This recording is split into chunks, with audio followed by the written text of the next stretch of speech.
Are we rolling? Oh yeah, we rolling. We rolling. We rolling. What's up, y'all? How's it going? We got another episode. Tips with Coach D. Here where we're bringing players, parents, coaches, just those small details, those tips, those game within the game to help our athletes get that competitive edge to get to the next level. All right. So today's episode we'll be talking about situations, situational basketball. Right. Do our players know how to play the game, and do they know how to play in certain situations? Right. Situational basketball, coach. What you talking about? Well, I'm talking about, do our players know how to play defense? Right. Yeah, we teach them how to play on by defense. We teach them how to play help defense. But now when we're talking about defending on a baseline out of bounds play, right? To where we're guarded and we're on our opponent's side of the court. Ball's going out on the baseline, right? What coverage are we running? Are we playing 2-3 zone? Are we playing man to man, right? And some of the things that I see when we're playing, let's say man to man, and we're on the baseline out of bounds, I'll see a lot of players, especially players that don't have a lot of game time experience, is that they'll be next to their person, but they're not in between them and the basket, and they're giving up a straight line cut for a catch and layup on that baseline out of bounds.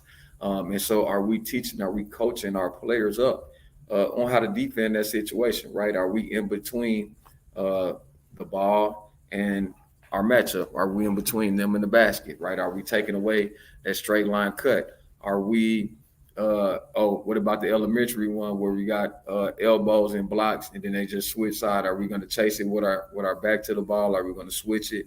Right? What are we doing? How do we play that situation?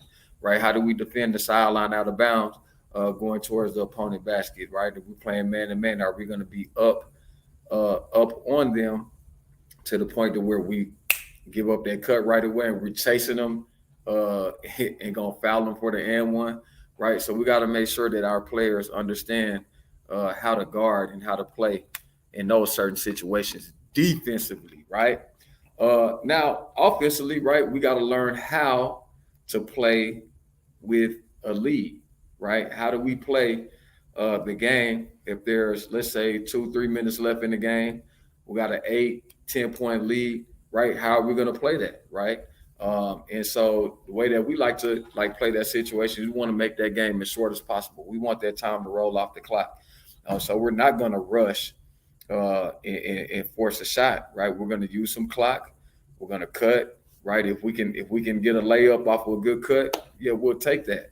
Are we going to take a contested jump shot? No, we'd rather not have that, right? Because then that contested jump shot will lead to a long rebound, which will lead to a fast break opportunity for the opposing team, right? And it's pretty cool and awesome to be able to teach the game from this perspective, because like coaching, like I said, coaching the kids, like they're thinking, I got the ball, we got to go score right now. But it's like, hey, we got the lead, we got the ball. Let's let them play, cat and mouse. Let's let them chase and double team the ball. Let's pivot. Let's move the ball. Let's have them chase us around, and eventually we'll be able to get that matchup we want on the closeout and be able to attack the basket. Or like I say, if they're playing hard to not, we'll be able to get that backdoor layup for a nice clean look, right? Making sure we're cutting the score, making sure we're taking care of the ball, right? And then vice versa, right?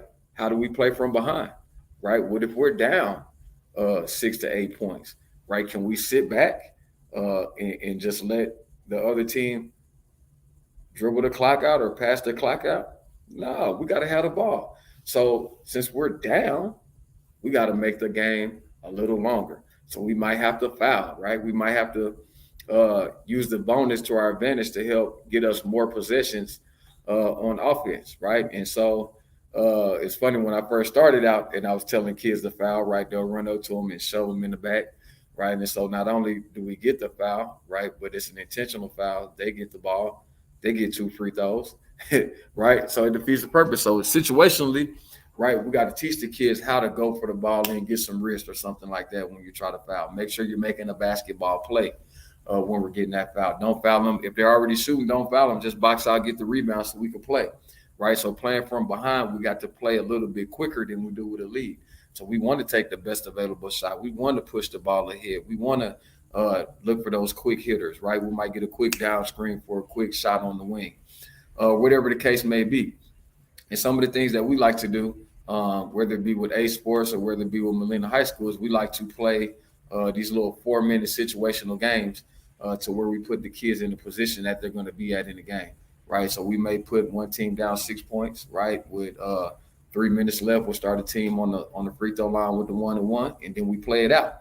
So now when it comes to game time, that situation is not foreign to them, right? I mean, when it comes to game time, either you're going to be up or you're going to be down in the last 3 minutes of the game. And so we have to understand how to play that situation as a player. And as a parent, I got to make sure that my athlete is ready to play those situations.